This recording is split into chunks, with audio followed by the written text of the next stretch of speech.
എന്റെ മോളെ കെട്ടിച്ച അവൾക്ക് നൽകിയ സ്വത്തിൽ അവൾക്ക് നൽകിയ ആഭരണങ്ങളിൽ പലിശയുടെ അംശമുണ്ട് ദാദാ. എന്റെ കുഞ്ഞിന്റെ ഞരമ്പിലൂടെ ഓണ രക്തത്തിൽ വരെ പലിശയുടെ അംശമുണ്ട് ദാദാ.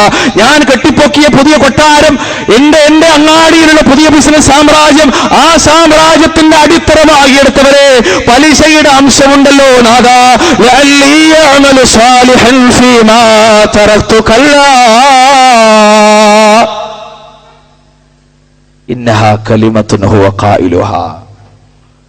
ജീവിതത്തിൽ ഹലാലല്ലാതെ സമ്പാദിച്ച മനുഷ്യനും പറയില്ലേ മരിക്കാൻ നേരത്തെ പടച്ചോനും തിരിച്ചേക്ക്, ഞാൻ നല്ല കർമ്മങ്ങൾ ചെയ്ത് നല്ല സമ്പാദ്യവുമായി നിന്നിലേക്ക് തിരിച്ചു വരാം. നിങ്ങൾ ആലോചിക്കും, ഞാൻ ഏത് ക്ലാസ്സിനിടയിലും ഏത് പ്രസംഗത്തിനിടയിലും പറഞ്ഞു പോണ ഒരു വാക്ക് നിങ്ങളോട് പറയണ്ടേ, ഇന്നത് ഏതെങ്കിലും ഒരു വിഭാഗത്തെ ഉൾക്കൊണ്ടുണ്ടല്ല, എല്ലാ മുസ്ലിം മക്കൾക്കുള്ളതാണ്. ഇവിടെ പറയുമ്പോ സുന്നിയില്ല, മുജാഹിദുല്ല, ജമാഅത്തുല്ല, തബ്ലീഗുല്ല, മുസ്ലിമായി പറഞ്ഞവനൊക്കെ മുന്നിൽ വെച്ചിട്ടാ ഈ വിഷയം. എല്ലാവർക്കും ഉള്ളതാ, അത് ഇതെല്ലാവർക്കും ബാധക. അള്ളാന്റെ ഖുർആനിലുള്ളതാ, അതെല്ലാവർക്കും ബാധക. റസൂലുള്ളാഹിയുടെ ഹദീസിലുള്ളതാ, അതെല്ലാവർക്കും ബാധക. ഹദീസിലുള്ളത് സ്വഹീഹാണെങ്കിൽ അതൊരിക്കലും ഖുർആനിനെതിരാവൂല. ഞാനത് പറഞ്ഞാൽ അത് ഒരാൾക്ക് മനസ്സിലാക്കാൻ വേണ്ടി പറഞ്ഞതാ, ഒരാൾക്ക് മനസ്സിലാക്കാൻ വേണ്ടി പറയാ. ഇപ്പോൾ പരിസരത്തിരിക്കുന്ന പല ആളുകൾക്കും മനസ്സിലായിട്ടില്ല. ആയത്തിനെതിരായിട്ട് ഹദീസ് വരുന്ന ആൾക്കാർ വിചാരിച്ചിരിക്കണം. കുറെ ആൾക്കാരുണ്ട് അങ്ങനെ. ഞങ്ങളുടെ നാട്ടിലെ അടുത്ത കാലത്ത്, ഒരു കൊല്ലം മുമ്പ്, അടുത്ത കാലം എന്ന് പറഞ്ഞാൽ ഒരു കൊല്ലം മുമ്പ്, ഒരാള് ഖുത്ബ പറഞ്ഞപ്പോ പറഞ്ഞു, വിശുദ്ധ ഖുർആനിനെതിരാകുന്ന ഹദീസുകളൊന്നും തന്നെ ഞങ്ങൾ സ്വീകരിക്കൂല. രണ്ട് ദുർവ്യാഖ്യാനം. ഒന്നെന്താ, ഒന്ന് വിശുദ്ധ ഖുർആനിനെതിരായ ഹദീസുകൾ ഉണ്ട് എന്നായി ഒന്ന്.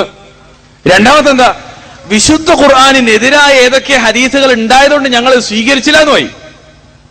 അപ്പൊ നമ്മളെ കുട്ടികൾ താഴത്തിറങ്ങിയപ്പോൾ ചെറിയ കുറിപ്പിൽ കൊടുത്തു, ഒരു ഉദാഹരണം പറയാമോ? അതിലാകെ പ്രശ്നമായി, ഉന്തുമായി തള്ളുമായി. മുസ്ലിങ്ങളാട്ടോ രണ്ടൂട്ടരും. ഇത് ചോദിച്ചതിന് രണ്ടൂട്ടരും കൂടെ ഒന്നിരി തള്ളും. ഇപ്പൊ എന്തും ചോദിക്കാൻ പാടില്ല. എന്തേലും ചോദിച്ചാൽ നേരത്തെ എന്റെ രക്ഷിതാവ് പറഞ്ഞ മാതിരി ലെറ്റർ ബോർഡ് സീല് കാണിച്ചിട്ട് മുണ്ടാ ഒത്തിരുന്നോന്നാ. മുണ്ടിയ ലെറ്റർ ബോർഡ് സീലുവാ. പണ്ടുണ്ടായി നമ്മുടെ സമസ്തയുടെ മഹലിലൊക്കെ അങ്ങനെ, ഓ വഹാബിയായോ, ഇറക്കടവനെ, ചവിട്ടടവനെ, പിടിച്ചു വലിക്കടവനെ, അങ്ങനെ.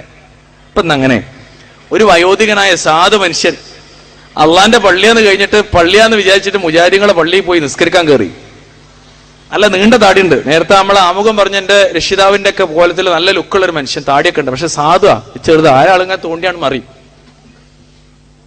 വന്നപ്പോ എന്താ അവിടെ നിസ്കരിക്കാൻ വന്നത്? അള്ളാന്റെ പള്ളിയല്ലേ ഇത്, ഞങ്ങളെ പള്ളിയാ എന്ന് പറഞ്ഞാൽ സാധനത്തിന് അങ്ങനെ തൂക്കിയിട്ട് ഒരു ഒറ്റ അമ്മരത്തൊക്കെ റോട്ടിലേക്ക്. ഇതുണ്ടായതാ, നോണേന്നല്ലേ പറഞ്ഞത്. മനസ്സിലായ നിങ്ങള്? ഇതൊന്നും ഞാൻ പറയാൻ ആഗ്രഹിച്ചൊന്നല്ല. അപ്പൊ ആ ആളുകളൊക്കെ ശ്രദ്ധിക്കണ്ടേ, ഉൾക്കൊക്കെ വേണ്ടി പറയാ. ഇതൊക്കെ എല്ലാരും ബാധിക്കണ വിഷയ. ആ കൂട്ടത്തിൽ അത്തരം ചിന്താഗതി ഉണ്ടെങ്കിൽ അത് മാറ്റിയേക്കാൻ വേണ്ടി പറയാം. നോക്കണേ നിങ്ങള്, ഇവിടെ എന്താ പറയാ, സുന്നിയും മുജാഹിദും ജമാഅത്തും തബ്ലീഗും ഷിയയും ഖാദിയാനും ഒക്കെ ഒരുപോലെ ചെയ്യണ പരിപാടിയാണ് എന്താ അറിയോ? പലിശ ഇടപാട്, സാമ്പത്തിക ക്രമക്കേട്. അവിടെ മുജാഹിദീങ്ങളും മോശമല്ല, സുന്നികളും മോശമല്ല, മൗലിയമാരും മോശമല്ല, ചില മൗലവിമാരും മോശമല്ല. ഏത് വിഷയത്തില്? പലിശയുടെ വിഷയത്തിൽ. സാമ്പത്തിക അനിസ്ലാമിക സമ്പത്ത് ഉണ്ടാക്കുന്നതും ചെലവഴിക്കുന്നതും ക്രയവിക്രയം നടത്തുന്നിടത്തും പടച്ചൻ ചോദിക്കുക നാളെ. അത് വേറെ. ഇത് മരിക്കുമ്പോഴാണല്ലോ. മരിക്കണ സമയത്ത് മനുഷ്യൻ പറഞ്ഞു പോകും, പടച്ചോനെ ഇന്നൊന്ന് തിരിച്ചയക്ക റബ്ബേ, ഞാൻ നല്ല സമ്പത്ത് ഉണ്ടാക്കിയിട്ട് എന്റെ അടുത്തേക്ക് തിരിച്ചു വരാം. എല്ലാ മനുഷ്യന്മാരും പറഞ്ഞുകൊണ്ടിരും. ഏതാണോ എന്റെ അടുത്ത് ന്യൂനത, ആ ന്യൂനതൊക്കെ അള്ളാഹുവിന്റെ മുമ്പിൽ കൊടുത്ത് പറയും. എന്നിട്ട് പറയും, പഠിച്ചോനെ തിരിച്ചയക്ക്, ഞാൻ നല്ലതായിട്ട് തിരിച്ചു വരാം. ഞാൻ തിരിച്ചയച്ചാൽ നന്നായിട്ട് തിരിച്ചു വരാം. എപ്പോ അറിയോ? ഇനി ഒരിക്കലും തിരിച്ചു വരാൻ പറ്റൂല എന്ന് മനസ്സിലാവുമ്പോ. രസാണ്. ഒരിക്കലും ടൈമില്ല, ഇനി സമയമില്ല എന്ന് ബോധ്യമാകുമ്പോഴാണ് മനുഷ്യന്റെ കുമ്പസാരം. കുമ്പസാരത്തിന് ഇപ്പൊ വലിയ പ്രസക്തിയുള്ള കാലഘട്ടത്തിലാണ്. ഇത് അതുപോലൊരു സ്റ്റേജ്. വെളിച്ചുണ്ട്, എല്ലാം ഉണ്ട്, എന്നാലും അവിടെ ഒരു നിലവിളക്കുണ്ട്. അപ്പൊ ഒരു ഡോക്ടർക്ക് തോന്നി എന്നാ ഒന്നോന്ന് കൊളുത്തി നോക്കാൻ. മൂപ്പരാണ് കൊളത്തും ചെയ്തു. കൊളത്തിന്ന് മാത്രമല്ല, കൊളത്തിയത് ഉടനെ ഫേസ്ബുക്കും അങ്ങനെ പരന്നു. എന്റെ മൊബൈലിൽ വരെ വന്നു. ഞാനും പോസ്റ്റ് ചെയ്തൊരു 10-50 ആൾക്ക്. താഴത്തൊരു അടിക്കുറിപ്പും കൊടുത്തു, എന്റെ വക തൗഹീദ് വിശുദ്ധിക്ക് വിമോചനത്തിന്. മാഷാഅല്ലാഹ്, ബെസ്റ്റ് തൗഹീദ്, നല്ല തൗഹീദാ, നിലവിളക്ക് കൊളുത്തിയ തൗഹീദ്. അത് സാധാരണക്കാരനല്ല കേട്ടോ, സെക്രട്ടറിനാണ്. കൊളുത്തിയാലോ അനുയായികൾക്ക് പിന്നെ എന്താണ് കൊളത്ത. അങ്ങനത്തെ ഒരു പാരമ്പര്യമുണ്ട്. പണ്ട് സെയ്ദ് മൗലവിയെ മാലപ്പടക്കം കൊളുത്തിയിട്ട് ഇതുപോലെ ഓജാല് തള്ളിയിട്ടൊരു പാരമ്പര്യമുണ്ട് ഇവിടുത്തെ സമസ്തക്കാർക്ക്. തൽക്കാലം നിങ്ങളും ആ പാരമ്പര്യം സ്വീകരിക്കുന്ന അവസ്ഥയ്ക്ക് എത്തിയിട്ടുണ്ട് ഇപ്പൊ ചെറുതൊക്കെ. ഇതൊക്കെ ഞാനിങ്ങനെ പറയില്ലാന്ന് കരുതും, പക്ഷെ എന്താ അറിയില്ല, അതിപ്പോ ഇങ്ങനെ തേട്ടി വരാ ഉള്ളിലുള്ള വേദനയെ. നിങ്ങളൊന്നും വിചാരിക്കണ്ട, ഇടക്കിടക്ക് ഇങ്ങനെ ഉണ്ടാവും ചിലതൊക്കെ. അതുകൊണ്ട് ആ ആളുകൾ പ്രയാസപ്പെടുന്നുണ്ടെങ്കിൽ കുറച്ചേരം ക്ഷമിച്ചിരുന്ന് നിങ്ങൾക്ക് മനസ്സിലാവും. അള്ളാഹു ഹൃദയ വിശാലം നൽകി അനുഗ്രഹിക്കുമാറാവട്ടെ. ഇവരൊക്കെ വരികയാണ്. നിങ്ങൾ അലിച്ചക്കും അള്ളാഹുവിന്റെ ഖുർആൻ പറഞ്ഞെന്ന മനുഷ്യനോട് അനിസ്ലാമിക സാമ്പത്തിക ക്രയവിക്രയം പാടില്ല. അള്ളാഹു പറഞ്ഞെന്തറിയോ? الذين يأكلون الربا لا يقومون إلا كما يقوم الذي يتخبطه الشيطان من المس ذلك بأنهم قالوا إنما البيع مثل الربا وأحل الله البيع وحرم الربا فمن جاءه موعظة من ربه فانتهى فله ما سلف وأمره إلى الله ومن عاد فأولئك أصحاب النار هم فيها خالدون. ഇതിൽ ആദ്യത്തെ വാചകം ചില ആൾക്ക് വലിയ ഇറിറ്റേഷൻ ഉണ്ടാക്കും. എന്താ അറിയോ? പലിശ തിന്നുന്നവൻ പിശാചുബാധ നിമിത്തം മറിഞ്ഞു വീഴുന്നവൻ എഴുന്നേൽക്കുന്നത് പോലെ അല്ലാതെ എഴുന്നേൽക്കുകയില്ല. പലിശ കച്ചവടത്തിലെ പലിശന്റെ മുതൽ തിന്നുന്ന ആള് പിശാച് ഒരാളെ ബാധിച്ച അയാൾ എങ്ങനെ മറിഞ്ഞു വീഴ? അതുപോലെ അല്ലാതെ മറിഞ്ഞു വീഴൂല. അപ്പൊ പിശാച് ഒരാളെ ബാധിച്ച മറിഞ്ഞു വീഴും. ഹദീസ് സ്വഹീഹ. അപ്പൊ എന്ത് ചെയ്തറിയോ? അത് ഖുർആനെതിരാ. ഏത് ഖുർആന്?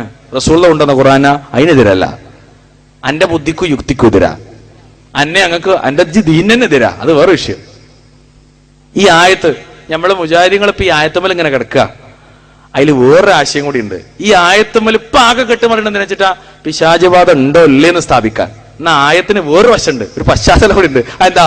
പലിശയുമായി ബന്ധപ്പെട്ട ആളെ ഇങ്ങനെയല്ലാതെ ജീവിക്കൂലെന്നാ. ഒരു ബർക്കത്തു ഹൈറോയൊക്കെ ഉണ്ടാവില്ല ദുനിയാവില്, നട്ടലോട് കൂടി. എനിക്ക് ഓർമ്മയുണ്ട്, കോഴിക്കോടില് ISM നടത്തിയ സെമിനാറിൽ പ്രസംഗിച്ച ഒരു മലയാളി സാമ്പത്തിക വിശാരദൻ, അദ്ദേഹം ഈ ആയത്ത് വിശദീകരിച്ചിട്ട് പറഞ്ഞെന്തറിയോ? ഈ പലിശയുമായി ബന്ധപ്പെട്ട് ജീവിക്കുന്ന ഒരു സാമൂഹിക ക്രമമുള്ള ഒരു പ്രദേശം, ഒരു നാഗരികതയും നട്ടലിൽ നിവർന്നിക്കൂലെന്നാ. നേരക്കാൻ കഴിയില്ല. പലിശ അടിസ്ഥാനമാക്കി സാമ്പത്തിക ക്രമം ഉണ്ടായാല്, പലിശയെ ബേസ് ചെയ്ത ഒരു സാമ്പത്തിക ക്രമമാണ് ലോകത്തുള്ളതെങ്കിൽ ആ ലോകത്ത് എന്തുണ്ടാവില്ല? നേരാവണ്ണം നിൽക്കാൻ കഴിയൂല. ശരിയെന്നല്ലേ? വളരെ ശരിയാണ്.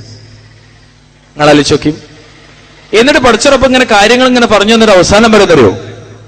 ഇങ്ങനെ ആളുകൾ ആരെങ്കിലും അള്ളാഹുവിന്റെ ഉപദേശം വന്നു കിട്ടിയിട്ട് വല്ലവനും പലിശയിൽ നിന്ന് വിരമിച്ചാൽ അവൻ മുമ്പ് വാങ്ങിയത് അവനുള്ളത് തന്നെ, അവന് കുഴപ്പമില്ല. അവന്റെ കാര്യം അള്ളാഹുവിന്റെ തീരുമാനത്തിന് വിധേയമായിരിക്കുകയും ചെയ്യും. ഇനി ആരെങ്കിലും ആ പലിശ ഇടപാടിലേക്ക് തന്നെ മടങ്ങുകയാണെങ്കിലോ അവരത്രേ നരകത്തിന്റെ അവകാശികൾ. സല്ലല്ലാഹു അലൈഹി വസല്ലമയുടെ തിരുനാവിലൂടെ 2-ാം അധ്യായം സൂറത്ത് ബഖറയുടെ 275-ാമത്തെ ആയത്ത അള്ളാഹു അതങ്ങനെ ഓതി കേൾപ്പിക്കുക. അവരതിൽ നിത്യവാസികളായിരിക്കും. പലിശയുടെ ഇടപാടിലേക്ക് വീണ്ടും പോണ ആള് നരകത്തിൽ നിത്യവാസിയ. സാമ്പത്തികമായി അസമത്വം, ഒരു വൃത്തികെട്ട രീതി. എന്റെ ജീവിതത്തിൽ, എന്റെ പോക്കറ്റിൽ, എന്റെ കുടുംബത്തിലൊക്കെ ഉള്ള സമ്പത്തിലൊക്കെ പലിശ കലരാം. ഇയാളും പറയും മരിക്കാൻ നേരത്തിൽ അല്ലി അഅമലു സ്വാലിഹൻ ഫീമാ തറക്ത്, പഠിച്ചവനെ ഒന്ന് തിരിച്ചേക്ക്, ഞാൻ ഉപേക്ഷ വരുത്തിയിട്ടുള്ള കർമ്മങ്ങൾ അതിലെന്ത് വരും? നന്മയൊക്കെ ഞാൻ ഒഴിവാക്കിയിട്ട തിന്മ സ്വീകരിച്ച്, ഈ തിന്മ ഒഴിവാക്കി നന്മ സ്വീകരിക്കാൻ മടിച്ചൊന്നും തിരിച്ചേക്ക്. പലിശ ഞാൻ തൊടൂല റബ്ബേ, ഞാൻ തൊടൂല. അള്ളാന്റെ ആയത്ത് എത്ര ഓതി കേൾപ്പിച്ചിട്ടും ആളുകൾക്ക് ബോധ്യമാകണില്ല. ഒരു പക്ഷേ ഈ പരിസരത്ത്, ഈ ശബ്ദം കേൾക്കുന്നിടത്ത് ഉണ്ടാക്കിയിട്ടുള്ള ബിൽഡിങ്ങിന്റെ അടിത്തറയിൽ വരെ, കച്ചവടം ചെയ്യുന്ന കച്ചവട സ്ഥാപനത്തിന്റെ കച്ചവടത്തിന്റെ ബേസിക് പണത്തിൽ വരെ ഏത് സംഗതിയിലും പലിശ ഒരു മുതൽ മുടക്കായിട്ടുണ്ടാകാം. അവരല്ലാഹുവോട് പശ്ചാത്തപിച്ച് മടങ്ങാം. മരിക്കണിന് മുമ്പ്. മരിക്കുമ്പോൾ പറ്റൂല. അതുകൊണ്ടാണ് ഞാൻ പറഞ്ഞ ആ വിഷയത്തിൽ സുന്നിയില്ല, മുജാഹിദില്ല, ജമാഅത്തിലൊന്നുമില്ല, മുസ്ലിങ്ങളൊക്കെ കറക്റ്റാ. ഞാൻ പലപ്പോഴും പറയലുണ്ട്, ആലോചിക്കലുണ്ട്. വേദഗ്രന്ഥം നൽകപ്പെട്ട സമുദായ ക്രിസ്ത്യാനികളും ജൂതന്മാരും മുസ്ലിങ്ങളും, വേദം നൽകപ്പെട്ട അഹ്ലു കിതാബ് രണ്ടു കൂട്ടർ. അതുപോലെ ബാക്കി മുസ്ലിങ്ങളും. ലോകത്ത് പലിശനെ വെറുത്തോ ഈ മൂന്ന് കൂട്ടരും. ജൂതന്മാർക്കും ഇത് ഹലാലല്ല, ക്രിസ്ത്യാനികൾക്കും ഹലാലല്ല, മുസ്ലിങ്ങൾക്കും ഹലാലല്ല. എന്നാൽ ഏറ്റവും കൂടുതൽ ലോകത്ത് പലിശന്റെ മൊത്തക്കുത്തൊക്കെ കൊണ്ടിറക്കണ ആരാ? ഈ മൂന്ന് കൂട്ടരാ. എന്തുകൊണ്ട് സംഭവിച്ചു? അതുകൊണ്ടാ ഖുർആൻ പറഞ്ഞ ഗ്രന്ഥം ചുമക്കുന്ന കഴുതകൾ എന്ന് പറഞ്ഞ് വെറുതെ ഇല്ലാന്നാ. ഇതിനകത്തുള്ള എന്താന്ന് ഇപ്പോഴും ബോധിയിട്ടില്ല. ഞാനിത് പറയുമ്പോ ഈ സദസ്സിലിരിക്കണ, എന്റെ മുന്നിലിരിക്കണ മുവഹിദീങ്ങളായിട്ടുള്ളവരുടെ മുഖത്ത് വരെ പ്രയാസം ഉണ്ടാവും. എനിക്കറിയാം. നിങ്ങൾ ആരെയും തൃപ്തിപ്പെടുത്താനെന്നല്ല ഞാൻ വന്ന് പ്രസംഗിക്കണം. നിങ്ങൾ ആരെയും തൃപ്തിപ്പെടുത്താനല്ല, എന്റെ റബ്ബിനെ തൃപ്തിപ്പെടുത്താൻ മാത്ര, എന്റെ റബ്ബിന്റെ തൃപ്തി കിട്ടാൻ വേണ്ടി. ശാരീരികമായി ഒരുപാട് പ്രയാസങ്ങൾക്കിടയിലാണ് ഞാൻ ഈ സംഗതി ഏറ്റെടുക്കുന്നത്. ഒരാൾക്ക് എന്നാളും പ്രയാസം, അള്ളാഹു അദ്ദേഹത്തിന് ശിഫാഉൻ ആജിൽ പ്രദാനം ചെയ്യുമാറാവട്ടെ. അല്ലാഹുവേ, നിന്റെ ശിഫ നൽകി അനുഗ്രഹിക്കണേ നാഥ അദ്ദേഹത്തെ. ഞങ്ങളൊക്കെ വലിയ പ്രയാസമാണ്, നിങ്ങളൊക്കെ പ്രാർത്ഥിക്കണം. ആ സംഗതി സാന്ദ്രമായിട്ട് പറയാ. ചില ആൾക്കാരത് കേട്ടപ്പോ സന്തോഷിച്ചു എന്നാണ്. ഞാൻ ആദ്യമായിട്ട് കേൾക്കാം, പഠിച്ചോനെ ദീനുൽ ഇസ്ലാമിന്റെ നിയമം പാലിക്കണോന്. സുന്നിയാണെങ്കിലും ഉണ്ടല്ലോ ഓനൊരു ബോധം എന്താ, സുന്നിയാണെങ്കിലും ഓന്റെ മനസ്സിലെന്താണ് സമസ്തക്കാരൻ എന്റേതാ ശരി. അപ്പൊ എന്റെ സ്വഭാവം നിലപാട് എന്താകണോ? രോഗിക്ക് വേണ്ടി പ്രാർത്ഥിക്കണോന്നാ. ആരായാലും നമ്മൾ പച്ച മുവഹിദീങ്ങളാ. സാക്ഷാൽ ശ്രീമാൻ മുടിക്കച്ചവടക്കാരൻ കാന്തപുരം AP അബൂബക്കർ മുസ്ലിയാർ കുറച്ചു കാലം കഴിഞ്ഞാൽ നവറല്ലാഹു മർക്കദഹു ഖദസല്ലാഹു സിറഹുൽ അസീസ് എന്നൊക്കെ പറയാൻ പോണ ആളില്ലേ? മരിച്ചിട്ടില്ല. മരിച്ചാല് മൂപ്പർക്ക് രോഗം ഉണ്ടെന്ന് പറഞ്ഞാൽ നമ്മൾ എന്താ പറയാ? അള്ളാഹുവെ കാന്തപുരത്തിന് ശിഫയാക്കി കൊടുക്കണേന്ന്. കാരണം നമ്മളെ സംസ്കാരം അതാ. എന്നാലേ തൗഹീദ് ഉണ്ടെന്നും സുന്നത്തുണ്ടെന്നും ആളുകളുടെ മുമ്പിൽ പെരുമറയെടുക്കുന്ന ചില അല്പന്മാർ ഒരു സന്തോഷത്തിലാണത്രേ. ആര് വരാന്നിട്ടറിയോ? എന്റെ ബഹുമാന്യനായ മുജാഹിദ് വരാത്തോണ്ട്. നിങ്ങൾക്ക് നഷ്ടം എന്നല്ല എന്താ, ഇൻഷാ അല്ലാഹ് ഒരു വരവുണ്ടാവും, കാത്തിരുന്നോളി നിങ്ങള്. നിങ്ങൾക്ക് നഷ്ടമല്ല എന്താ കൂട്ടരെ? നീ ഫേസ്ബുക്കിൽ ഇട്ടോളി. നിങ്ങള് ഏതോ ഒരു പഴയ ഫോട്ടോ അതെടുത്തിട്ട് ഫേസ്ബുക്കിൽ ഇട്ടാളി. എന്തിനറിയോ? ഒരു മനുഷ്യനെ തിന്നാൻ. നിങ്ങൾക്ക് തിന്നലല്ലേ പണി? സ്വലാഹിനെ കുറെ തന്നു, സലഫിനെ കുറെ തന്നു, മുജാഹിദ് ഖാനെ കുറെ തന്നു. ഏതുവരെ അറിയോ? ഇസ്ലാഹി കേരളത്തിന്റെ ഇളം തലമുറയിൽപ്പെട്ട ഈ സാധുവിനെ വരെ ഏതാണോ എന്നാ ചോദിച്ചത്. ഒരു വലിയ ആള് മുപ്പര് അങ്ങനെ പറഞ്ഞ തൊള്ള പറഞ്ഞ തെറിയ പറയുള്ളൂ. ഏതാണോ ഓന്ന് ഇരുവേറ്റിന്ന് പറയാ. ഏതാണോ ഓന്ന് എന്താ ഇപ്പൊ പറയാ? അയാളോടൊക്കെ സംസ്കാരേ, ഇതൊക്കെ സംസ്കാര. ഓയാളും മരിക്കുമ്പോ പറയാ, പഠിച്ചവനെ എന്നൊന്നും മടക്കി വെക്കറബ്, ഞാൻ ഈ നല്ലത് തൊള്ളോണ്ട് പറഞ്ഞോളാ. നീ നുണ പറയില്ല, നീ ഏഷന് പറയില്ല, നീ സംഘടനന്റെ ആസ്ഥാനത്ത് പതിയിരിക്കാൻ വേണ്ടി കുത്തിത്തിരിപ്പ് ഉണ്ടാക്കൂല റബ്ബേ. മരിക്കാൻ നേരത്തെ അയാളും പറയും, അള്ളാഹുവെ ഒന്നും മടക്കണേ ലോകത്തേക്ക്, ഞാൻ ഇനി നന്നായിക്കോളാ പഠിച്ചോനെ, ഞാൻ ഇനി നല്ല മങ്കടക്കാരൻ അബ്ദുറഹ്മാൻ ആയിക്കോളാ. പേര് പറയേണ്ടി വന്ന നിങ്ങളൊന്നും വിചാരിക്കരുത്. പേര് പറയേണ്ടി വരിക. ഈ ആഴ്ചത്തെ ഇസ്ലാമങ്ങൾ വായിച്ചിട്ടുണ്ടാവും, പ്രാവശ്യത്തെ അല്ലേ? ഒരു പ്രൈവറ്റ് ലിമിറ്റഡ് കമ്പനിനെ പറ്റി വല്ലാത്തൊരു ലേഖനമാണ്. മാഷാ അല്ലാഹ്, വായിക്കണം. ചിലതൊക്കെ പറയേണ്ടതും ചിലതൊക്കെ എഴുതേണ്ടതും അത്യാവശ്യ. ഇതൊക്കെ എന്തറിയോ? ഇതെന്തോ ആഭ്യന്തര പ്രശ്നമാണ്. അല്ല കൂട്ടരെ, മൊത്തത്തിൽ മുസ്ലിം സമൂഹത്തെ ബാധിക്കുന്ന പ്രശ്നം തന്നെ. മുവഹിദീങ്ങളെ ബാധിച്ച പ്രശ്നം ഉമ്മത്ത് മുസ്ലിമയെ ബാധിക്കുന്ന പ്രശ്നമാണ്. കാരണം ശിർക്ക് ചെയ്യുന്നവരെ പഠിച്ചവൻ ആവശ്യമില്ല, ബിദ്അത്ത് ചെയ്യുന്നവന് പഠിച്ചവൻ ആവശ്യമില്ല. മുവഹിദീങ്ങളെയും മുത്തബിഅ സുന്നയുടെയും ആളുകളെയാണ് പഠിച്ചവൻ ആവശ്യം. ഓലെ തന്നെ പഴപ്പിക്കല ശൈത്താൻ ആവശ്യം. ഓലെ പഴപ്പിക്കല ശൈത്താൻ ആവശ്യം. അതുകൊണ്ട് ഇതിലേറെ സന്തോഷിക്കുന്ന ആള് പിശാചാണ് അല്ലേ? നമ്മളൊക്കെ ദുഃഖിക്കുന്നു ഈ വിഷയത്തിൽ. അള്ളാഹു ഇതിനൊക്കെ ഒരു പരിഹാരം നൽകി അനുഗ്രഹിക്കുമാറാവട്ടെ എന്ന് ആത്മാർത്ഥമായി പ്രാർത്ഥിക്കാൻ പറ്റുന്ന സമയം. പക്ഷേ ആ മുവഹിദീങ്ങളുടെ ജീവിതത്തിലും പലിശ കലരാൻ പാടില്ല. ഞാൻ എപ്പോഴും പറയലുണ്ട്, മിനിഞ്ഞാന്ന് പ്രസംഗിച്ചപ്പോൾ കൂടി ഒരിടത്ത് പറഞ്ഞു, കൊല്ലത്ത് പറഞ്ഞൊരു വിഷയം കാര്യങ്ങള് പോയിന്റ് ശ്രദ്ധിക്കണം, നിങ്ങള് നല്ലോണം ശ്രദ്ധിക്കണം കേട്ടോ. കേരളത്തിലെ മുസ്ലിമീങ്ങളുടെ ആത്മസംസ്കരണത്തിന് ഇപ്പോഴും തടസ്സം നിൽക്കുന്ന പ്രധാനപ്പെട്ട വിഷയങ്ങളൊക്കെ നമ്മുടെ മുന്നിലുണ്ടായി പരിശോധിച്ചാൽ അതിൽ പ്രധാനമായി നമുക്ക് മനസ്സിലാക്കാൻ പറ്റുന്ന സംഗതി കാര്യങ്ങൾ, പടച്ചോനെ പറ്റി കൃത്യമായൊരു ബോധ്യം ഇല്ല എന്നുള്ളതാണ്. പടച്ചോനെ മനസ്സിലായിട്ടില്ല. മഅരിഫത്തുല്ലാഹ്, അള്ളാഹുവിനെ അറിയേണ്ടതുപോലെ അറിഞ്ഞിട്ടില്ല. ആരാണ് അള്ളാഹു എന്നവർക്ക് ബോധ്യമായില്ല. പടച്ചറപ്പും ഞാനും തമ്മിലെ ബന്ധത്തെ പറ്റി അവർക്ക് ബോധ്യമായില്ല. അള്ളാഹു എന്റെ ജീവിതവുമായി ഇടപെടുന്നതിനെ പറ്റി അവർക്ക് ബോധ്യമായില്ല. പടച്ചറപ്പ് എന്റെ ജീവിതത്തിന്റെ ഏതേത് സെക്കൻഡിലും എന്റെ കൂടെയുണ്ടെന്ന ബോധ്യം അയാൾക്കുണ്ടായില്ല. അള്ളാഹുവിന്റെ അസ്മാ സിഫാത്തിനെ പറ്റി കൃത്യമായി അയാൾ പഠിച്ചു പോയില്ല. അള്ളാഹു എന്നെ കാണുന്നുണ്ട്, എന്നെ അറിയുന്നുണ്ട്, എന്നെ കേൾക്കുന്നുണ്ട്, എന്റെ ജീവിതത്തിലേക്ക് റബ്ബ് ഇടപെടുന്നുണ്ട്. ഇന്നല്ലാഹ അലാ കുല്ലി ശൈഇൻ ഷഹീദ്. അള്ളാഹു എന്റെ ജീവിതത്തിന്റെ മുഴുവൻ മേഖലയിലും സാക്ഷിയാണെന്ന് അയാൾക്ക് ബോധ്യമുണ്ടായില്ല.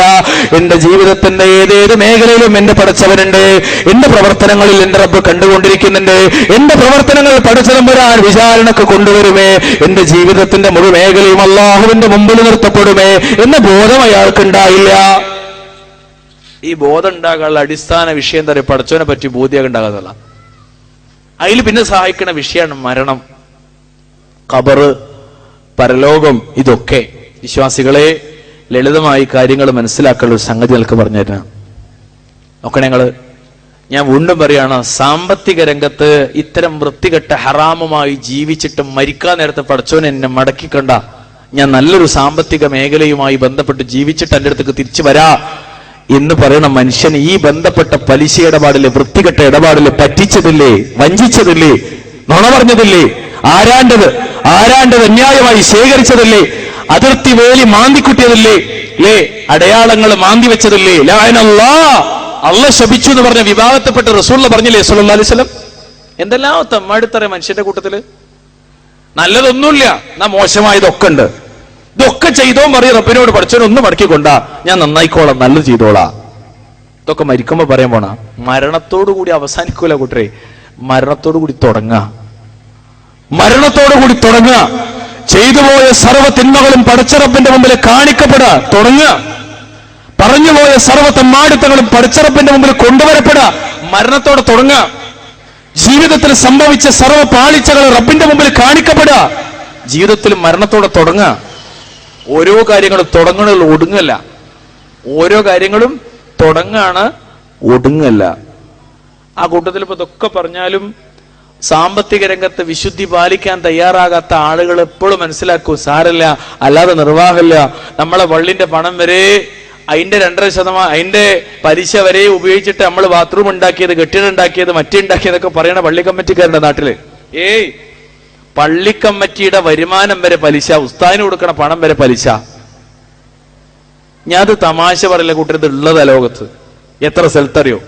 ഒരിക്കൽ എന്റെ സഹോദരൻ പറഞ്ഞത്, എന്ത് ഭ്രാന്തജി പറഞ്ഞത്, പലിശ പറ്റൂല പറഞ്ഞ ലോകത്ത് ഇവിടുത്തെ മദ്രസയിലെ ഉസ്താദുമാരെ പൈസ കൊടുക്കണവരെ പലിശന്റെ കൊണ്ടേ നിക്ഷേപിച്ചതിന്റെ പലിശ ഉണ്ടാവുമല്ലോ, അതുകൊണ്ടാ ഉസ്താദുമാർക്ക് പമ്പളം കൊടുക്കണെന്ന്.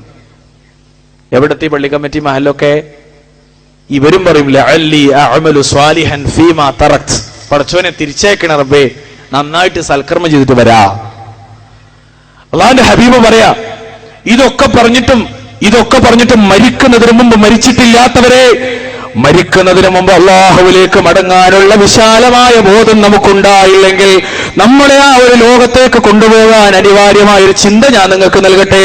ഹാക്കിം റിപ്പോർട്ട് ചെയ്യുന്ന ഹദീസ, ലോകത്തിന്റെ ഹബീബ് സയ്യിദുനാ ഹബീബുനാ ശഫീഉനാ മുഹമ്മദ് മുസ്തഫ സല്ലല്ലാഹു അലൈഹി വസല്ലം പറഞ്ഞു പോക, അർരിബാ 73 ബാബാ, പലിശക്ക് 73 കവാടങ്ങളുണ്ട്. ഐസറുഹ, അതിലേറ്റവും ചെറിയ കവാടം ഏതാണെന്നറിയോ?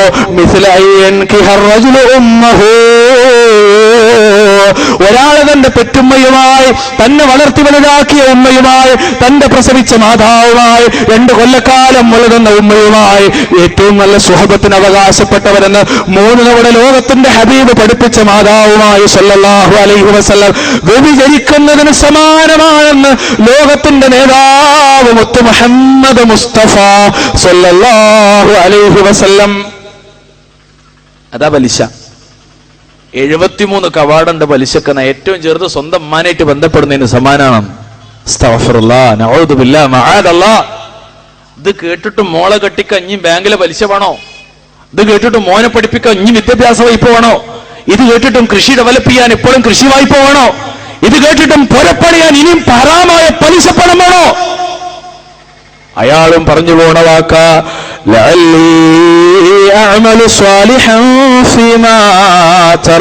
പഠിച്ചവനെ ഒന്ന് മടക്കിക്കൊണ്ട് നാഥാ, ഞാൻ സൽക്കർമ്മങ്ങൾ ചെയ്തു വരാ, ഞാൻ ഉപേക്ഷിച്ച സൽക്കർമ്മങ്ങൾ ചെയ്തു വരാ നാഥാ എന്തുകൊണ്ടാണെന്നറിയോ? ഞാൻ ചെയ്തു പോയത് ദുഷ്കർമ്മങ്ങളാണ് നാഥ. ആ ദുഷ്കർമ്മങ്ങൾ ഇനി എന്റെ ജീവിതത്തിലേക്ക് വരാതിരിക്കാനുള്ള ശ്രദ്ധ ഞാൻ ചെയ്തോളാം നാഥ. ഇസ്ലാം പ്രകൃതി മതമാണ്. ഈ ദീനുൽ ഇസ്ലാമിന്റെ നിയമങ്ങൾ പാലിക്കുന്ന ഒരു മനുഷ്യന്റെ സുരക്ഷയാണ് രണ്ട് ലോകത്തും. അതുകൊണ്ടാണ് നമ്മൾ ബോർഡ് വെച്ചത് മതം സുരക്ഷയാണ്. ദീനുൽ ഇസ്ലാം മനുഷ്യരാശിക്ക് സുരക്ഷയാണ് നൽകുന്നത്. വിശ്വാസരംഗത്തെ സുരക്ഷ, കർമ്മരംഗത്തെ സുരക്ഷ, സ്വഭാവരംഗത്തെ സുരക്ഷ, വസ്ത്രത്തിന്റെ മേഖലയിൽ സുരക്ഷ, രൂപത്തിന്റെ വിഷയത്തിൽ സുരക്ഷ, സാമ്പത്തിക രംഗത്തെ സുരക്ഷ, സാമൂഹികമായ ഇടപെടലുകളിൽ സുരക്ഷ, ജീവിതത്തിന്റെ ഏതേത് മേഖലയിലും ദീനുൽ ഇസ്ലാം മനുഷ്യരാശിക്ക് സുരക്ഷ നൽകുന്നു, സമാധാനമേകുന്നു. ആ പടച്ച റബ്ബിന്റെ ദീനിൽ, അള്ളാഹുവിന്റെ ദീനിൽ പ്രത്യേകമായി നമ്മൾ പഠിച്ചു വെക്കേണ്ട ഒരു വിഷയം കൂടി ഉണ്ടെന്നറിയോ? അവനവന്റെ വ്യക്തിത്വവും ജീവിത വിശുദ്ധിയുമായി ബന്ധപ്പെട്ട മേഖലയിലെ മനുഷ്യന്റെ ഒരു പരാതി ഉണ്ട്. മരിക്കാൻ നേരത്തെ ഒരാൾ പറഞ്ഞു, പോ പടച്ചോനെ ഒന്ന് തിരിച്ചുകൊണ്ടാ, ഞാൻ നല്ലൊരു ദാമ്പത്യ ജീവിതം നയിച്ചിട്ട് എൻ്റെ അടുത്തേക്ക് വന്നോളാ. കാരണം എന്താ അറിയോ? അയാൾ ജീവിതത്തിൽ മരിക്കണവരെയും വ്യഭിചാരിയാ, അയാൾ ജീവിതത്തിൽ മരിക്കണവരെയും തെമ്മാടിയാ, അയാൾ ജീവിതത്തിൽ മരിക്കണവരെയും ഹറാമ് ചെയ്തവനാ, അയാൾ ജീവിതത്തിൽ മരിക്കണവരെയും മൊബൈലിൽ, ആധുനിക സംവിധാനങ്ങളുള്ള മൊബൈലിൽ വാട്സപ്പിലും ഫേസ്ബുക്കിലും അപ്പുറത്തേക്ക് ഗൂഗിളിന്റെ നെറ്റിന്റെ ലോകത്ത് കടന്നു ചെന്നിട്ട് ഹറാമ് കണ്ടവനാ, ആസ്വദിച്ചവനാ. അത് SMS ചെയ്തവരാ, അത് ചാറ്റ് ചെയ്തവരാ, അത് പോസ്റ്റ് ചെയ്തവരാ, അത് വാങ്ങിയവരും കേട്ടവരും വായിച്ചവരും അറിഞ്ഞവരുമാ. ഹറാമ് കണ്ടു, ഹറാമ് കേട്ടു, ഹറാമ് ജീവിച്ചു. ഏതുവരെന്നറിയോ? തന്റെ സുഹൃത്തിന്റെ മൊബൈലിലേക്ക് പുരുഷന്റെ ലിംഗത്തെ അങ്ങനെ തന്നെ ചിത്രമെടുത്ത് കൊടുത്തയച്ചവനാ, അത് സ്വീകരിച്ചവനാ, എന്നിട്ട് ആസ്വദിച്ചവനാ, എന്നിട്ട് ഗ്രൂപ്പ് കൂടി കണ്ടവനാ, കേട്ടവനാ, അറിഞ്ഞവനാ. സ്വന്തം അധ്യാപികയുടെ നഗ്ന ഭാഗങ്ങളെ നിന്നോന്നതികളിലേക്ക് ഫോട്ടോ വായിച്ചിട്ട് അത് അന്ന് തന്നെ അപ്ലോഡ് ചെയ്ത് അതങ്ങ് ലോകത്തിന്റെ വ്യത്യസ്തമായ കേന്ദ്രങ്ങളിലേക്ക് പറഞ്ഞയച്ച് ആ സ്കൂളിലെ തന്നെ അധ്യാപകനാൽ പിടിക്കപ്പെടുന്ന ഒരവസ്ഥയിലേക്ക് വന്നുപോയവരാ. അയാളും പറഞ്ഞു പോകുന്ന പടച്ചോനെ ഒന്ന് തിരിച്ചയച്ചോണ്ടാ, ഞാൻ ഹറാമ കാണൂല, ഹറാമ കേൾക്കൂല, ഹറാമായിട്ട് ബന്ധപ്പെടൂല, ഈ വ്യഭിചാരത്തിന്റെ ഒരു ലോകത്തേക്ക് ഞാൻ പോകൂല. അല്ലേ? 21 വയസ്സുവരെ ജീവിച്ച ചെറുപ്പക്കാരൻ, 21 വയസ്സുവരെ ജീവിച്ച ചെറുപ്പക്കാരൻ ഞാൻ ഇന്ന് വരെ ട്രെയിനിൽ കണ്ടതാ. മിഞ്ഞാന്ന് ഞാൻ കണ്ടിട്ടുണ്ട് യാത്രയിൽ, ഇന്ന് ഞാൻ കണ്ടിട്ടുണ്ട് ഓരോ യാത്രയിലും കാണുന്ന കാഴ്ച. സ്കൂളിന് മുമ്പിൽ, കോളേജിന്റെ മുമ്പിൽ, ബസ്സില്, ബസ് സ്റ്റോപ്പില്, എവിടെ ചെന്നാലും ഈ വൃത്തികേട്, ഹറാം. നടന്നു പോണ റോഡിന്റെ ഓരത്തുള്ള മതിലും വരെ ഒട്ടിച്ച പോസ്റ്റർ വരെ ഹറാം. ഏതുവരെ അറിയോ? സ്വന്തം ജ്യേഷ്ഠന്റെ ഭാര്യയെ അവിഹിത ബന്ധത്തിൽ ഏർപ്പെടുന്ന അനുജന്റെ കഥ സിനിമയാണത്രേ. സ്വന്തം മകന്റെ ഭാര്യയോട് അവിഹിതമായി താല്പര്യം തോന്നിയ പിതാവിന്റെ കഥ സിനിമയാണത്രേ. സ്വന്തം സുഹൃത്തിന്റെ ഭാര്യയെ അവിഹിതമായി ചതിച്ച് തനിക്കാക്കി മാറ്റിയ ഒരാളുടെ കഥ സിനിമയാണത്രേ. ഏതുവരെ അറിയോ? ഈ അടുത്ത കാലത്തിറങ്ങിയ ജേണലുകളിൽ, മാസികളിൽ വായിച്ചു പോയത് കേരളത്തിന്റെ സാമൂഹിക മനഃശാസ്ത്രത്തെ വിശദീകരിച്ച സോഷ്യൽ സൈക്കോളജിസ്റ്റിന്റെ ലോകത്തെ പണ്ഡിതന്മാരും ഡോക്ടർമാരുമായ ആളുകൾ പറഞ്ഞു പോണത് കേരളം ഒരു ചീഞ്ഞ പൈങ്കിളിയൻ സംസ്കാരത്തിലേക്ക് അധപ്പതിക്കുന്നു, കോപ്പുകുത്തുന്ന. അതിന് ഉദാഹരണം പറഞ്ഞെന്തറിയോ? സ്വന്തം അമ്മായിയോട്, സ്വന്തം അമ്മാവന്റെ ഭാര്യയോട് ലൈംഗിക ചേഷ്ട കാണിക്കാൻ മെനക്കെട്ട ഒരു ചെറുപ്പക്കാരന്റെ കഥ, സ്വന്തം മരുമകനെ ലൈംഗിക കാമകളിക്ക് വേണ്ടി ഉപയോഗിച്ച ഒരു അമ്മായിയുടെ കഥ, അതുവരെ സിനിമയാക്കിയ പാരമ്പര്യമായി ഇന്ത്യ രാജ്യത്ത്. എല്ലായിടത്തും തമ്മാടുത്ത, എല്ലായിടത്തും വേശ്യാവൃത്തി, എല്ലായിടത്തും വൃത്തികേട്, ഹറാം ഹറാം ഹറാം, സർവത്ര ഹറാം. അത് കണ്ടോനും അതുമായിട്ട് ബന്ധപ്പെട്ടവനും പറയില്ല, ഇല്ലടോ, ഒരിക്കലും നടക്കൂലടോ. ഇന്നഹ കലിമത്ത്, അതൊരു വെറും വാക്ക. വ്യഭിചാരത്തിന്റെ ലോകത്ത് ജീവിച്ചിട്ട് ഇനി ലോകത്തൊക്കെ മടങ്ങിപ്പോവാന്ന് വിചാരിക്കണ്ട, മരിക്കുമ്പോ നടക്കൂല. അത് അയാളെങ്ങനെ പറയും എന്നാ പടച്ചോൻ പറഞ്ഞു, നടക്കൂല. അതുകൊണ്ട് മരണപ്പെട്ടിട്ടില്ലാത്ത ചെറുപ്പക്കാരാ, മരണപ്പെട്ടിട്ടില്ലാത്ത കൗമാരക്കാരാ, ആലോചിച്ചോ ഈ ഒരു വാക്ക് നമുക്ക് പറയേണ്ടി വരും. പടച്ചോൻ പറഞ്ഞു, വലാ തഖറബു സിന ഇന്നഹു കാന ഫാഹിശതൻ വസാഅ സബീല. അല്ലാഹു അക്ബർ. എന്താ രസമെന്നറിയോ വാക്കുകള്? 17-ാം അധ്യായം സൂറത്ത് ഇസ്രാഇന്റെ 32-ാമത്തെ വാചകം. നിങ്ങൾ വ്യഭിചാരത്തെ സമീപിച്ചു പോകരുതെന്ന, വ്യഭിചരിച്ചു പോകരുതെന്നല്ല, വ്യഭിചാരത്തെ സമീപിച്ചു പോകരുതെന്ന. തീർച്ചയായും അതൊരു നീചവൃത്തിയും ദുഷിച്ച മാർഗവുമാണെന്ന്. അത് ചെയ്തോനും പറയുന്നത് പഠിച്ചോനെ ലഅല്ലി അഅമലു സ്വാലിഹൻ ഫീമാ തറക്ത്, ഒന്ന് തിരിച്ചയക്കണേ നാഥാ, ഞാൻ നന്നായിട്ട് തിരിച്ചു വരാ. ഇത് ചെയ്തോനും പറയും, കണ്ടോനും പറയും, കേട്ടോനും പറയും, അറിഞ്ഞോനും പറയും. അള്ളാഹുവിന്റെ റസൂൽ സല്ലല്ലാഹു അലൈഹി വസല്ലം പഠിപ്പിക്കണം. ഏതുവരെ നിങ്ങള് അന്യ പെണ്ണിന്റെ മുഖത്ത്, അന്യ ആണിന്റെ മുഖത്ത് നോക്കണ ഒരാളെ പറ്റി പറയാ. സ്വഹീഹുൽ ബുഖാരി, ഫസിനൽ ഐനിൻ നളർ. അപ്പോൾ കണ്ണുകൊണ്ടുള്ള വ്യഭിചാരം എന്ന് പറഞ്ഞാൽ അത് നോട്ടാണെന്നാ. കണ്ണിന്റെ വ്യഭിചാരം ക്ലാസ്സിൽ, റൂമിൽ, ബസ്സിൽ, ബസ് സ്റ്റോപ്പിൽ, അങ്ങാടിയിൽ, ഒരു ബസ് സ്റ്റോപ്പിനകത്ത് ഒരു പെണ്ണ് നിൽക്കണ്ടെങ്കിൽ 2 പെണ്ണ് നിൽക്കണ്ടേ, അവിടെ വന്ന 75-കാരന്റെ കണ്ണും ആ പെണ്ണിന്റെ മോത്തുക. ഓനും പറയും മരിക്കാൻ നേരത്തെ ലഅല്ലി അഅമലു സ്വാലിഹൻ ഫീമാ തറക്ത്, ഒന്ന് തിരിച്ചേക്ക് റബ്ബേ, ഇനി ആ ഹറാമൊക്കെ നോക്കൂല റബ്ബേ. നിങ്ങൾ ആലോചിച്ച്, വലിച്ചിറക്കിയ കേബിളിന്റെ മുന്നിലിരുന്നിട്ട് പാതിരാവോളം 2 മണിയോളം, അങ്ങ് 2 മണിയോളം ഹറാമ് കണ്ട്, ഹറാമ് കേട്ട്, ഹറാമ് ആസ്വദിച്ച് ജീവിച്ച ആള്, അയാളെ കണ്ണുകൊണ്ട് ഹറാം, കാതുകൊണ്ട് ഹറാം. അല്ലാഹുവിന്റെ റസൂൽ പറഞ്ഞില്ലേ അൽ ഐനാനി തസ്നിയാൻ വൽ യദാനി തസ്നിയാൻ വൽ റിജ്ലാനി തസ്നിയാൻ വൽ ഫർജു യസ്നി ഹബീബുനാ മുഹമ്മദ് മുസ്തഫ. ഒരൊറ്റ സ്വലാത്തിന്റെ ശബ്ദം കേൾക്കാല്ല ഇവിടെ നിന്നു. മറന്നുപോയത് ഞങ്ങള് തന്നെ സല്ലല്ലാഹു അലൈഹി വസല്ലം. ഞാൻ പറഞ്ഞു നിങ്ങളോട് സ്വലാത്ത് ഇല്ലാത്ത ഒരാളും ഇവിടെ കുത്തിരിക്കണ്ടെന്ന്. അള്ളാഹുവിന്റെ റസൂലിന്റെ പേര് കേട്ടിട്ട് സ്വലാത്ത് ചെല്ലാത്തവൻ അറുപ്പിശുക്കനാണെന്ന ഹബീബുന മുഹമ്മദ് മുസ്തഫ സല്ലല്ലാഹു അലൈഹി വസല്ലം. ഇതാരി കുത്തകൻ നല്ല കൂട്ടരെ സ്വലാത്ത്. കുറെ വ്യാജ സ്വലാത്തിന്റെ നാട്ടില്, എണ്ണോ മണ്ണോ നിശ്ചയിച്ച വ്യാജ സ്വലാത്ത്, അതിനെ പറ്റിയല്ല ഇവിടെ പറഞ്ഞത്.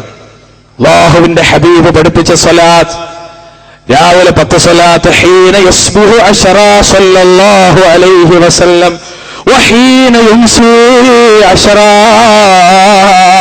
സല്ലല്ലാഹു അലൈഹി വസല്ലം. വെള്ളിയാഴ്ച പകലിൽ പ്രത്യേകം സ്വലാത്ത് സുന്നത്തുണ്ട് സല്ലല്ലാഹു അലൈഹി വസല്ലം. 2 പ്രശ്നമുണ്ട് ഇവിടെ. ഒന്ന്, സ്വലാത്ത് ഇങ്ങട് വല്ലാത്ത കോലത്ത് കൊണ്ടുപോയ ആൾക്കാരുണ്ട്. മറ്റൊന്നോ, റസൂലുള്ളാഹിന്റെ പേര് എത്ര കേട്ടാലും ചുണ്ടനങ്ങാത്ത ചേകന്നൂരി മധുഹബായി ജീവിക്കണ കുറെ ആൾക്കാരുണ്ട് ഇവിടെ. എന്താ ഞാൻ അങ്ങനെ പറയുന്നറിയോ? ഇപ്പോഴും റസൂലുള്ളാഹിന്റെ പേര് കേട്ടോ സ്വലാത്തില്ലാത്ത കുറെ പേരിൽ മുവഹിദ, സാധനോ പച്ചക്കലനി, അങ്ങനെ കുറെ ആൾക്കാരുണ്ട്. അഹ്ലുസുന്നത്തിന്റെ രീതി നമ്മൾ പഠിക്കേണ്ടതുണ്ട് ഇവിടെ. സ്വലാത്ത് ചൊല്ലണം. ഏതാ സ്വലാത്ത്? നാരിയ സ്വലാത്ത അല്ല, കഞ്ചിലർഷ അല്ല, നൂർലിമാന അല്ല, അത്തിപ്പറ്റ മൊയ്തീൻകുട്ടി മുസ്ലിയാരെ വക സ്വലാത്ത അല്ല. അങ്ങനെയുണ്ട് കുറെ സ്വലാത്ത്. അതൊന്നല്ല സ്വലാത്ത്. റസൂലുള്ള പഠിപ്പിച്ചൊരു സ്വലാത്തുണ്ട്, അതിന് ശ്രേഷ്ഠതയും മഹത്വമുണ്ട്, എണ്ണോ മണ്ണോ നിശ്ചയിച്ചതുപോലെ. അല്ലാതെ അള്ളാഹുവിന്റെ റസൂലിന്റെ ഗുണം ആഗ്രഹിച്ചിട്ട് ഒരാൾ അൽഹംദുലില്ലാഹ് സ്വലാത്തു വസ്സലാം റസൂൽ പറഞ്ഞാൽ അതിനെ വിമർശിക്കല്ല. അതെ, പക്ഷെ അവിടെ എണ്ണി മണ്ണോ നിശ്ചയിക്കാൻ പാടില്ല. അത് ചൊല്ലിയ ഇപ്പൊ ഞാൻ പറയാണ് അൽഹംദുലില്ലാഹ് അല്ലാഹുമ്മ സ്വല്ലി അലാ മുഹമ്മദ് വഅലാ ആലി മുഹമ്മദ്. നിങ്ങൾ ചൊല്ലിക്കോളി, നിങ്ങൾക്ക് 10 വട്ടം ചൊല്ലിയ നിങ്ങളെല്ലാ ദുനിയാവിലെ ആഖിറത്തിലെയും പ്രശ്നം പരിഹരിക്കും എന്ന് പറഞ്ഞാൽ എന്തായി? പൊളിഞ്ഞ്. ഒരു സാധു എഴുതി തന്ന കൂട്ടത്തിൽ എന്താ അറിയോ? ഒന്നുമില്ലേ അതിലൊന്നെന്താ വെച്ചാൽ നാരിയ സ്വലാത്തിനെ പറ്റിയ. നാരിയ സ്വലാത്തിനെ പറ്റി ഞങ്ങളെ കാഴ്ചപ്പാടെന്തറിയോ? അടിസ്ഥാനപരമായി അത് ബിദ്അത്താണ്. കേരളത്തിലെ അത് ആചരിക്കുന്ന ആളുകൾ ചൊല്ലുന്നതിനാ റസൂലുള്ള കാണും, റസൂലുള്ള കേൾക്കും, റസൂലുള്ള അറിയും എന്ന് വിചാരിച്ചിട്ടാ. അതുകൊണ്ട് അതിൽ ശിർക്കാണ്. മനസ്സിലായില്ലേ? പിന്നെ തർക്കമുണ്ട്. അതേതാ തർക്കം? ആ തർക്കങ്ങൾ നല്ലോണം ആ സീഡിയും സംവാദമൊക്കെ കഴിഞ്ഞിട്ട് കണ്ടാൽ മതി, നിങ്ങൾക്ക് ആ പ്രശ്നമാണ് പരിഹരിക്കും. ഇവിടെ ആർക്കും ഒരു വാദമൊന്നുമില്ല. വെറുതെ അങ്ങനെ അങ്ങക്കൊരു വാദം ഉണ്ടെന്ന് ഉണ്ടാക്കണ്ട. സ്വലാഹി അംഗീകരിച്ചില്ലേ, ഫൈസൽ മുസ്ലിയാരെ 10 മിനിറ്റ് ക്ലിപ്പില്ലേ എന്നൊക്കെ പറഞ്ഞാല് മുഴുവൻ കേൾക്കണോ? എന്താ ഈ വിഷയം? മനസ്സിലായില്ലേ? നിങ്ങൾക്ക് തർക്കമുണ്ടോ? അയാളായിട്ട് തർക്കിച്ചാളി. മൂപ്പർ റെഡിയാ, തുറന്ന് വെല്ലുവിളിച്ചേക്കണം. നിങ്ങൾ ആരും വന്നോളി, ഞാൻ റെഡിയാന്ന്, നിങ്ങൾ ചെന്നോളി. ഞങ്ങൾക്ക് എന്തായാലും സംശയമില്ല. കേരളത്തില് കൂട്ടരെ വിശ്വാസം. എന്നിട്ട് സംവാദം നടത്തി നമ്മളെ ഒരു മുസ്ലിയാര്, മൂപ്പർക്ക് അനങ്ങിയ പോസ്റ്റർ, ഞാൻ 2-3 സ്ഥലത്ത് ചെന്നപ്പോ കണ്ടു. ജിന്ന് വഴി കാണിക്കുമോ? മൂപ്പര പോസ്റ്ററാ. ജിന്ന് വെളിച്ചം നൽകുമോ? ജിന്നു ടോർച്ച് തരുമോ? അനസ് മുസ്ലിയാർ. മൂപ്പർക്ക് ആകെ പരിപാടിയാ ജിന്നും അനസും. ഇങ്ങനെ പോയി അവസാനം ജിന്നും ഇസ്ലാമും, ജിന്നും ഇടുക്കി അണക്കെട്ടിലെ നീർക്കെട്ടും, ജിന്നും കാൽവേദനയും മുട്ടുവേദനയും, ഇങ്ങനെയാണ് പോകുക. അവസാനം മൂപ്പര് പോയി ജിന്നിന്റെ ഹോൾസെയിൽ ഡീലർഷിപ്പ് നടത്തുന്നപ്പോ കേരളത്തിൽ മൂപ്പരാ. നിങ്ങൾ ആലോചിച്ച് നോക്കി. ഇങ്ങോട്ട് വരിക അലാക്കിന്റെ ഒരു വണ്ടിയിൽ വന്നോട്ടെ, കുഴപ്പമൊന്നുമില്ല, ആർക്കും കൊടുക്കാലോ, അതുകൊണ്ടല്ലേ അവിടെ നിൽക്കണതും. നിങ്ങൾ കൊടുത്തു നോക്കി വേറൊന്നും ഇങ്ങോട്ടും പോരും, വരണ്ടട്ടോ, ഈ കോലത്തിൽ വരണ്ട, ഞങ്ങൾക്ക് താല്പര്യമില്ല. നിങ്ങൾ ആലോചിച്ച് നോക്കിയ അധപ്പതനം എന്നതിനൊക്കെ പറയാം. അധപ്പതനം എവിടുന്നൊക്കെ പഴിച്ചത്, എവിടൊക്കെ പഴിച്ചത്? ഇയ്യാക നഅ്ബുദു വ ഇയ്യാക നസ്തഈൻ വരെ പഴിച്ചുപോയി അഖലാനികൾക്ക്. സുബ്ഹാനല്ലാഹ്. തുറന്നു പറയാ, കേരളത്തിലെ സമസ്തക്കാർക്ക് പഴിച്ചത് ഇയ്യാക നഅ്ബുദു വ ഇയ്യാക നസ്തഈൻ. കേരളത്തില് ജമാഅത്ത് ഇസ്ലാമിക്ക് പഴിച്ചത് ഇയ്യാക നഅ്ബുദു വ ഇയ്യാക നസ്തഈൻ. കേരളത്തിലെ മടവൂരികൾക്ക് പഴിച്ചതും അള്ളാഹുവിന്റെ തൗഹീദുമായി ബന്ധപ്പെട്ട വിഷയത്തിൽ അടിസ്ഥാനപരമായി. കേരളത്തിൽ ലെറ്റർ ബോർഡിന്റെയും സീലിന്റെയും അഹങ്കാരത്തിൽ ഹുങ്കിൽ ജീവിക്കുന്ന ഈ പച്ച അഖലാനികൾക്ക് പഴിച്ചതും ഇയ്യാക നഅ്ബുദു വ ഇയ്യാക നസ്തഈൻ. പഠിച്ചു വെച്ചോളി, മനസ്സിലാക്കി വെച്ചോളി.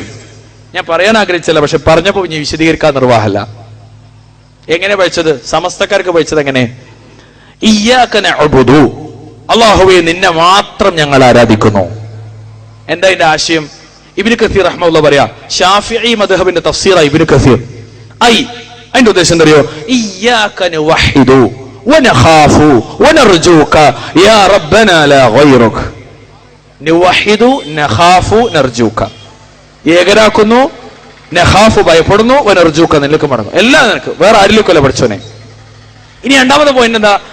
വഇയ്യാക നസ്തഈൻ, നിന്നോട് മാത്രം ഞങ്ങൾ സഹായം ചോദിക്കുന്നു നാഥാ, നിന്നോട് മാത്രം ഞങ്ങൾ സഹായം ചോദിക്കുന്നു നാഥാ. ഏതാണ് ആ സഹായം? ഇബാദത്താകുന്ന സഹായം, പടച്ച റബ്ബിനോട് മാത്രം ചോദിക്കേണ്ടുന്ന സഹായം, അത് നിന്നോട് മാത്രം ഞങ്ങൾ ചോദിക്കുന്നു നാഥാ. അഹ്ലുസുന്നത്തി വൽ ജമാഅക്ക് ഇക്കാലം വരെ തർക്കമില്ലാത്തൊരു വിഷയ. അതിൽ സമസ്തക്ക് പിഴവ് സംഭവിച്ചു. നെല്ലിക്കുത്ത് ഇസ്മായിൽ മുസ്ലിയാർ വരെ എഴുതിപ്പോയ ഒരുപാട് ഉദ്ധരണികൾ നമ്മളെ കയ്യിലുണ്ട്.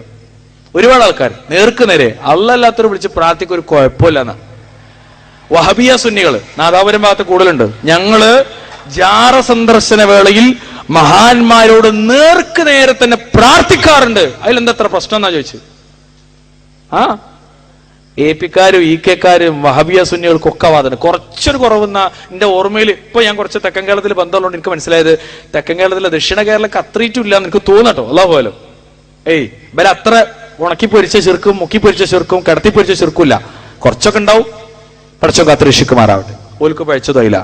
എങ്ങനെ നിങ്ങള് ഇസ്തിആന അള്ളാഹ്ക്ക് മാത്രം കൊടുക്കേണ്ട ഇസ്തിആന ഒരു മുഹീദ്ദീൻ ശൈഖിന്റെ പേരില്, ബദരീങ്ങളുടെ പേരില്, മുത്തുനബിന്റെ പേരില്, നബിനോട് വരെ ഇസ്തിഗ്ഫാർ നടത്തുന്നുണ്ട്. നിങ്ങള് മങ്കൂസ് മൗലിദില്ലേ, ഇർതകബതു അലൽ ഖാതാ വറാഹ ശരീഅത ലക അഷ്കു ഫിഹിയാ സയ്യിദി ഖൈറൻ നബി. പരിഭാഷ: കുറ്റമെന്ന വഹനമിൽ അറ്റമില്ല ഞാൻ കേറി അങ്ങയോടന്യായം ഞാൻ സയ്യിദി ഖൈറൻ നബി. പാപത്തിന്റെ വാഹനത്തിൽ ഞാൻ അങ്ങനെ കേറി സഞ്ചരിച്ചു. അതുകൊണ്ട് നബിയെ അങ്ങന്റെ പാപങ്ങൾ പൊറുക്കണം, അങ്ങയോട് ഞാനിത് അന്യായം ബോധിപ്പിക്കുന്നു, പാപങ്ങൾ പുറത്തരാൻ നബിനോട്. അള്ളാഹ് ചോദിക്കണം എന്തറിയോ? അള്ളാഹ് ചോദിക്കണം എന്താ?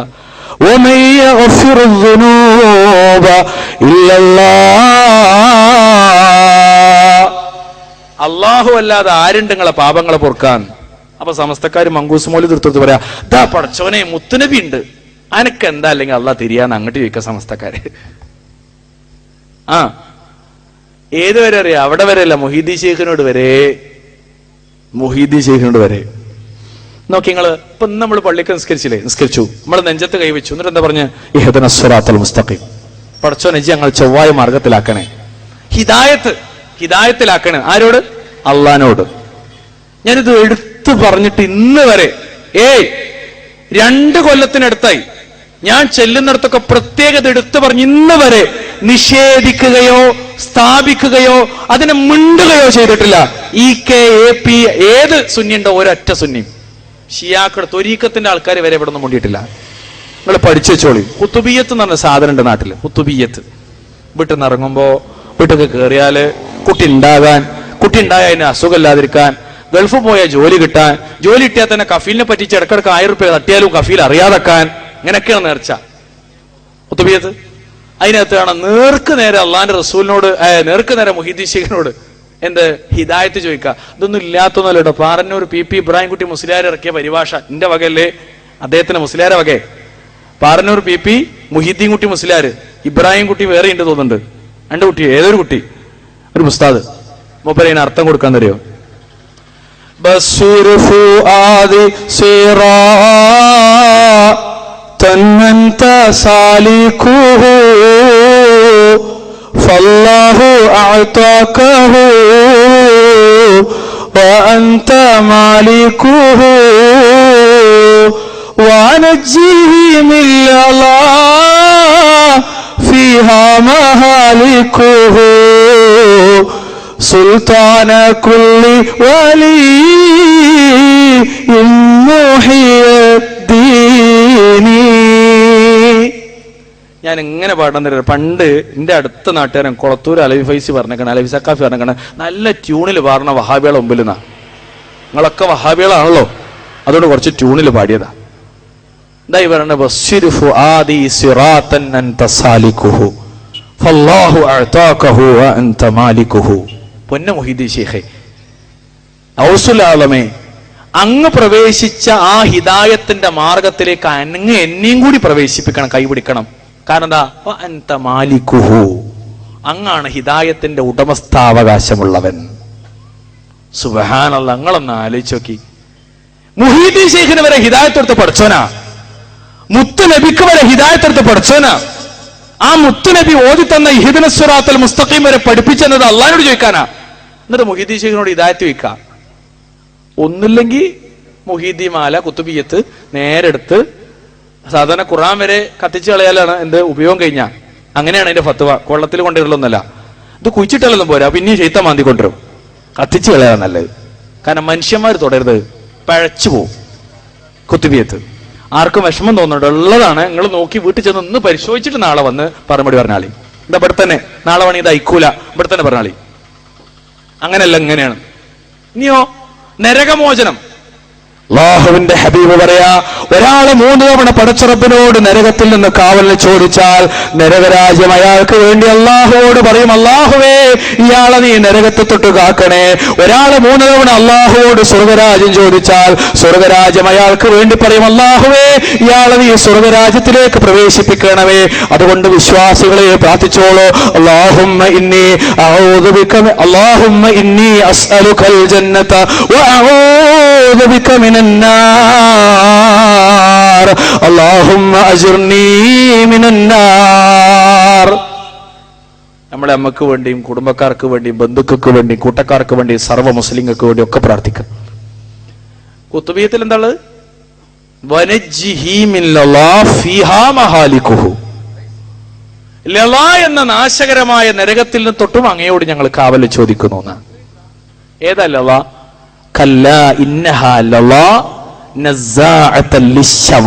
ഖുർആൻ പറഞ്ഞ തലയുടെ തൊലികിരിച്ച് കളയുന്ന നരകാഗ്നി, ലവാ എന്ന നാശകരമായ നരകാഗ്നി. റസൂല് വരെ നരകത്തെ തൊട്ട് കാവൽ ചോദിച്ച് പഠിച്ചവനോടാ.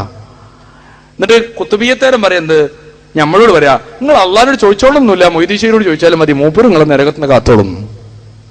അതുകൊണ്ട് ആ കുത്തുബിയത്തില് ഇത് വരുമണീന് മുമ്പ് മുഹീദ്ദീൻ മാലില് വലിയ മാപ്പിളപ്പാട്ട്. മുഹീദ്ദീൻ മാലിൽ എന്താളുള്ളത്? മുഹീദ്ദീൻ മാലി പറയാണ്, നരകത്തിൽ നിന്റെ മുരീദാരുമില്ലെന്ന് നരകത്തെ കാക്കും മലക്ക് പറഞ്ഞോർ. ഇന്നെ പേടിച്ചവർ ഇടറുന്ന നേരത്ത് എപ്പോഴും അവർ കൈ പിടിപ്പേ ഞാനെന്നോവർ. ഞങ്ങൾ മുജാഹിദീങ്ങളെ പറ്റി ആലോചിക്കുമ്പോൾ പെട്ടെന്ന് ഈ അവസാനത്തിൽ ഓവർ എന്നുകൊണ്ട് നമുക്ക് മനസ്സിലായത് കുറച്ച് ഓവറാണ്. അതുകൊണ്ട് ഞങ്ങൾ സ്വീകരിക്കില്ല, കുറച്ച് ഓവറായതുകൊണ്ട്. ആ പാട്ടിന്റെ അടിയിൽ തന്നെ ഉണ്ട് ഓവർ. അതൊക്കെ ഓവറായിട്ട് ഈ പറയണം, കുറച്ച് ഓവറായ കാര്യം. അള്ളാഹു കാത്തുരക്ഷിക്കും. നിങ്ങൾ ആലോചിച്ച് നോക്കിയും എല്ലാം ശൈഖിനോട് ചോദിക്കുക. പച്ച ശിർക്ക് സമസ്തക്ക് പഴിച്ചത് അവിടെ. ദക്ഷിണയിലും സംസ്ഥാനമായാലും ഈക്കയിലും ആനയിലും ടൈഗറായാലും ഒക്കെ പഴിച്ചത് അവിടെ. ഇയ്യാക നഅ്ബുദു വഇയ്യാക നസ്തഈൻ.